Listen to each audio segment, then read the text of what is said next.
नेपालमा शेयर बजारलाई जुवा भन्नेहरूको कमी छैन। तर के तपाईलाई थाहा छ पछिल्लो 10 वर्षमा नेप्से इन्डेक्स करिब 5 गुणाले बढिसकेको छ। अनि अझै पनि कसैले जुवा भन्छन्। तपाईको टोलको काका भन्नुहुन्छ शेयर बजार जुवा हो। तर त्यही काकाको छोराले गत वर्ष शेयर बेचेर गाडी किन्यो। फरक कहाँ छ?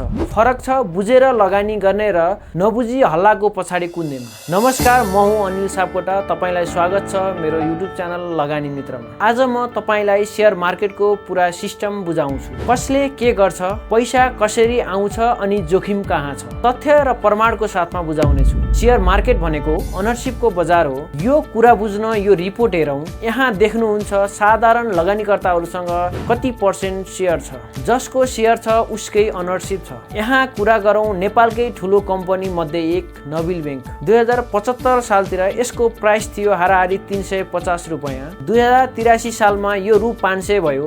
यसले बोनस र लाभांश पनि दियो। यदि कसैले यो कम्पनीमा 2075 सालमा 10 लाख लगानी गरेको भए अहिले लाखौं लाख हुने थियो। यो कुनै संयोग होइन, यो एउटा ओनरशिपको फाइदा हो। अब प्रश्न, किनबेच कसरी हुन्छ? स्टेप 1 तपाईले डिम्याट खाता खोल्नुहुन्छ। स्टेप 2 तपाईले बैंकमा पैसा जम्मा गर्नुहुन्छ। स्टेप 3 तपाईले नेप्सेमा अर्डर दिनुहुन्छ। स्टेप 4 सिडिएससीले ट्रान्ज्याक्सन कन्फर्म गर्छ। यो सिस्टम यसरी डिजाइन गरिएको छ कि तपाईको पैसा कसैले अनियमितता गर्न सक्दैन। तर यहाँ समस्या कहाँ छ त? मानिसहरू किनेको भोलिपल्ट नै शेयर बेच्न खोज्छन्। मानिसहरू कुनै पनि शेयर 250 मा किने र 2 दिनपछि 245 भयो भने यो त जुवागर हो भन्न सुरु गर्छ। तर त्यही शेयर लामो समयलाई राख्यो भने यसले पक्कै पनि फाइदा दिन्छ। नेप्सेमा 5 वर्षभन्दा बढी होल्ड गर्ने मान्छेहरूको औसत रिटर्न 15% भन्दा बढी छ। तर त्यही शेयर 1-2 दिनमा बेच्ने मान्छेहरूको नोक्सानी नै बढी छ र मानिसहरू त्यही नोक्सानीलाई देखेर जुवागर हो भन्ने गर्छन्। शेयर बजारमा रिस्क पनि हुन्छ नि।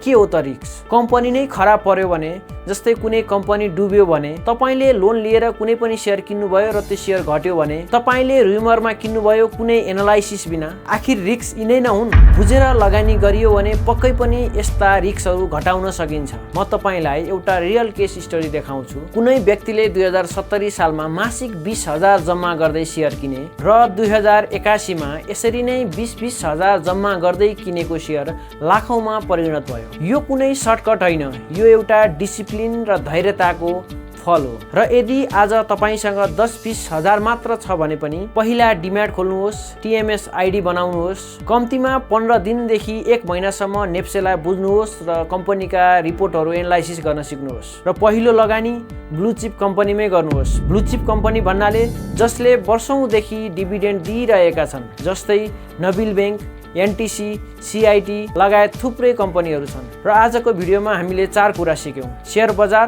ओनरशिपको बजार र शेयर मार्केटमा कसरी कारोबार गर्ने भन्ने प्रक्रिया, र यो सँगसँगै छोटो सोच भनेको घाटा र लामो सोच भनेको नाफा। र हामीले यो पनि बिर्सनु हुँदैन शेयर बजारमा जोखिम पनि छ र यसलाई न्यूनीकरण गर्न सकिन्छ। न्यूनीकरण गरेर लगानी गर्नु भनेको दीर्घकालीन रूपमा नाफा नै कमाउनु हो। यदि तपाईँ सिकेर र बुझेर लगानी गर्न चाहनुहुन्छ भने लगानी मित्र तपाईहरूकै लागि। त्यसको लागि मेरो च्यानल सब्स्क्राइब गरी तल रहेको बेल आइकन दबाउनुहोला। र आउने दिनमा यी र यस्तै शेयर मार्केटका विविध जानकारीहरू लिएर आउँदैछु। धन्यवाद।